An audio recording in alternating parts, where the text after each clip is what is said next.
المشاهدون الأفاضل، طيب الله أوقاتكم أينما كنتم بكل خير. أحييكم وأقدم لحضراتكم نشرة أخبار المساء من الفضائية الإريترية أستهلها بالعناوين. إحياء اليوم العالمي للملاريا.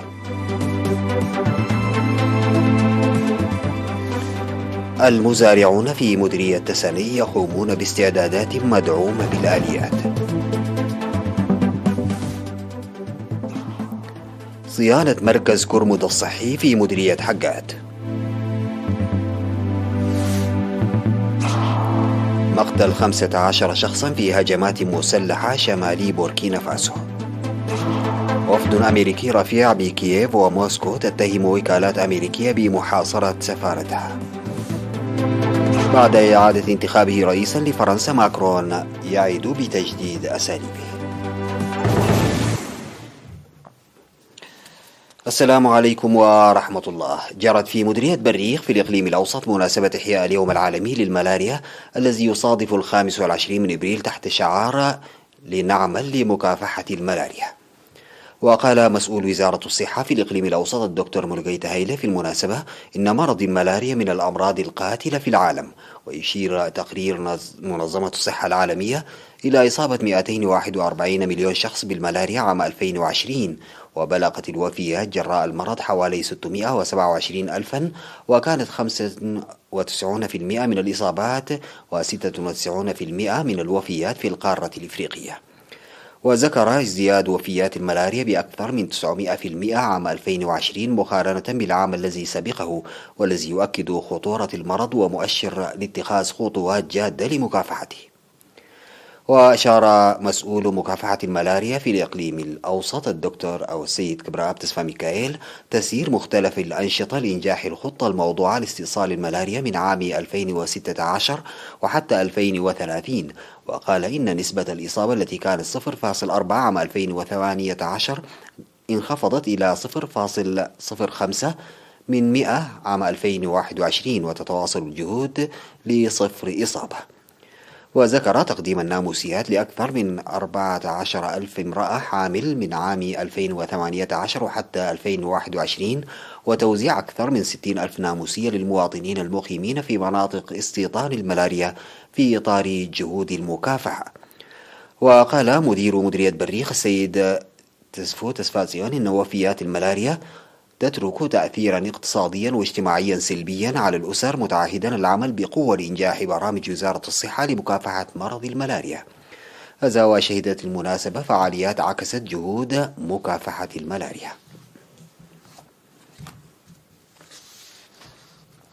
أفاد مسؤول حماية التربة وحفظ المياه والتنمية المروية في مكتب الزراعة بمديرية تسانية المهندس مرهوي قبر ميكائيل بأن المزارعين يقومون باستعدادات مدعومة بالآليات لرفع أنشطة حماية التربة والمياه ومضاعفة الإنتاجية. وأوضح المهندس مرهوي أن أنشطة التسوية تلعب دورا كبيرا في رفع الإنتاج ومكافحة التصحر، ويجري العمل بصورة واسعة بمساعدة الجرارات الزراعية الحكومية الكافية. وذكر بتسوية 1000 هكتار من أصل 1700 هكتار موضوعة للتسوية هذا العام، مشيرا إلى أن النفير الجماعي الجاري حسب المناطق يسهم بفعالية في رفع الإنتاج.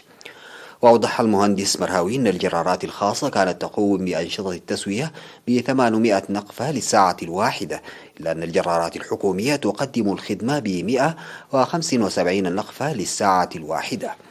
وذكر مدير ضاحية شاب السيد قرماي قبريسوس إن تمهيد الحقول الزراعية مسبقا يسهم بفعالية في تنمية الإنتاج، مشيدا بمشاركة إدارات الضواحي الجاري بتنسيق قدراتها.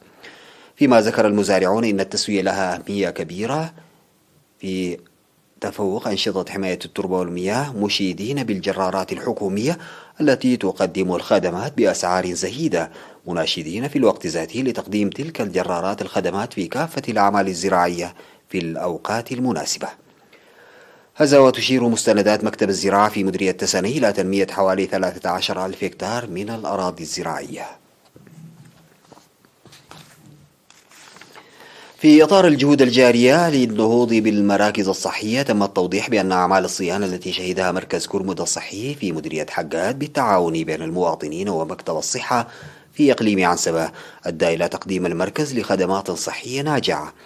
وأوضح مسؤول المركز بالنيابة مساعد التمريض والرديع بيو أن أعمال صيانة البنى التحتية للمركز ساهم في تقليل المشاكل وتأمين الخدمات الصحية. وأشار إلى أن بناء عنابر لانتظار الحوامل ساعد في ازدياد نسبة الولادة والتطعيم في المركز، حيث بلغت النسبة 85%، فيما تمنح أعمال تنفيذ برامج الإصحاح البيئي الأهلي اهتماما أكبر. وقال كل من ممرض الولادة تخلص جبرهوت ومساعد التمريض فنان رزاني أن حملات التوعية المستمرة ساهمت في رفع وعي المواطنين الصحي والحد من ظاهرة العلاج التقليدي، داعين المواطنين لتعزيز مساهماتهم في المهام الجارية لتأمين الصحة. هذا ويقع مركز كرمد الصحي الذي يقدم الخدمات ل10 مناطق بمديرية حقات وضاحية جولة في إقليم القشبركة، يقع على بعد 42 كيلومترا من ناحية الجنوب الشرقي لمدينة حقات. استشهد في 23 من إبريل الجاري عضو مجلس الإقليم الأوسط المناضل برخت تخل آب محرة آب عن عمر بلغ 71 عاما جراء مرض ألم به. التحق المناضل برخت بصفوف قوات التحرير الشعبية في شهر مايو من عام 1973 وخدم حتى عام 1977 في القوات المقاتلة، ومن عام 78 وحتى 82 و900 وألف في جهاز المعاقين، ومن عام 83 وحتى 90 في مكتب الجبهة الشعبية في مدينة مدن السودانية، ومن عام 1990 وحتى عام 1993 في الإدارة الشعبية. وسرح المناضل برخت تخلآب عام 94 بسبب الإعاقة، وانتخب عام 2004 في مجلس الإقليم الأوسط أثناء تسير حياته المدنية حتى يوم استشهاده. المناضل الفقيد برخت تخلآب متزوج وأب ل6 أبناء، وقد وري جثمانه الثرى ظهر اليوم الاثنين 25 من إبريل في مقبرة الشهداء في مبادرهو. وتعرب وزارة الدفاع ومجلس الإقليم الأوسط عن بالغ حزنهما لاستشهاد المناضل برخت تخلآب، ويقدمان تعازيهما لأسرته ورفاقه وزملائه. بعد الفاصل سيداتي وسادتي أعود بالأخبار الخارجية.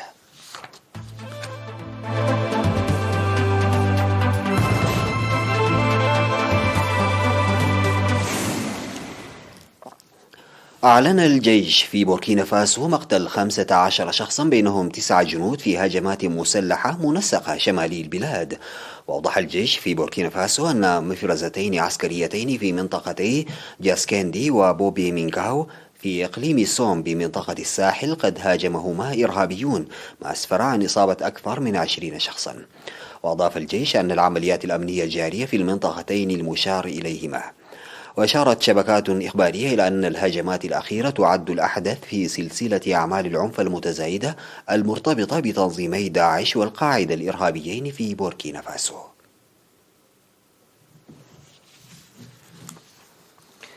ذكرت الرئاسة الأوكرانية أن وزيري الخارجية والدفاع الأمريكيين أنتوني بلينكن ولويد أوستن التقيا في العاصمة الأوكرانية كييف الرئيس فلاديمير زيلينسكي، في حين أعلنت القوات الروسية المرحلة الثانية لما تصفها بالعملية العسكرية الخاصة في أوكرانيا. ونقلت وكالة أسوشيتد بريس الأمريكية عن مستشار بالرئاسة الأوكرانية إجراء الأمريكيين محادثات مع الرئيس زيلينسكي دون ذكر المزيد من التفاصيل. وهذه الزيارة هي الأولى لمسؤولين أمريكيين إلى البلاد منذ بدء النزاع في 24 من فبراير الماضي، وتأتي بعد قيام قادة أوروبيين بزيارات عدة لكييف في الأسابيع الأخيرة. وفي إطار التوتر بين واشنطن وموسكو، قال السفير الروسي في واشنطن أناتولي أنتونوف إن السلطات الأمريكية تعرقل عمل سفارة بلاده في الولايات المتحدة. وأضاف أن السفارة الروسية في واشنطن تحت الحصار من قبل الوكالات والمؤسسات الحكومية الأمريكية حسب تعبيره.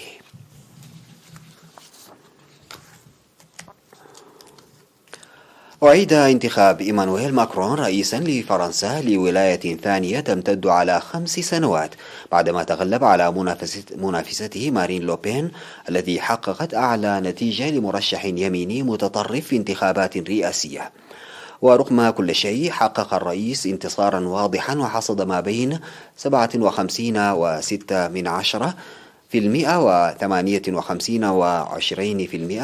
من الأصوات بحسب تقديرات شبه نهائية نشرتها مراكز الاستطلاع في انتخابات اتسمت بنسبة امتناع عن التصويت مرتفعة. وتعهد إيمانويل ماكرون بتجديد أسلوبه لكي يكون رئيسا للجميع. وقال خلال تجمع لأنصاره قرب برج إيفل في باريس بعد إعلان تقديرات النتائج: هذه المرحلة الجديدة لن تتم ل5 سنوات انتهت، إنما اختراعا جماعيا لأسلوب على أسس جديدة ل5 سنوات أفضل في خدمة بلدنا وشبابنا على حد تعبيره. تسرب ما لا يقل عن 2000 برميل من النفط قبال الساحل جزيرة سانتا كروز في جزر غالاباغوس بعد غرق سفينة، واتخذت السلطات إجراءات فورية لوضع حواجز في المحيط لاحتواء الأضرار الناجمة عن التسرب إلى جانب إغلاق الشواطئ والمواقع السياحية.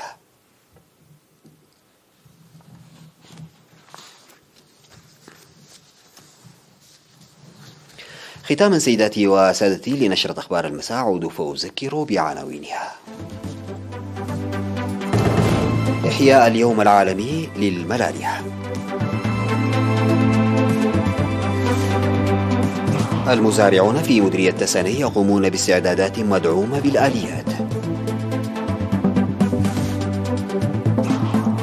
صيانة مركز كرمد الصحي في مديرية حقات.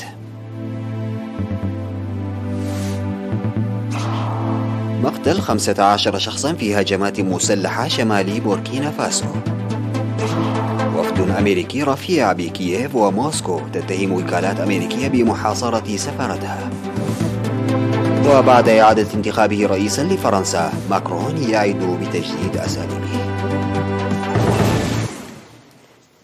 انتهت نشرة أخبار المساء، قدمتها لحضراتكم من الفضائية الإريترية. شكرا لمتابعتكم، والسلام عليكم ورحمة الله تعالى وبركاته.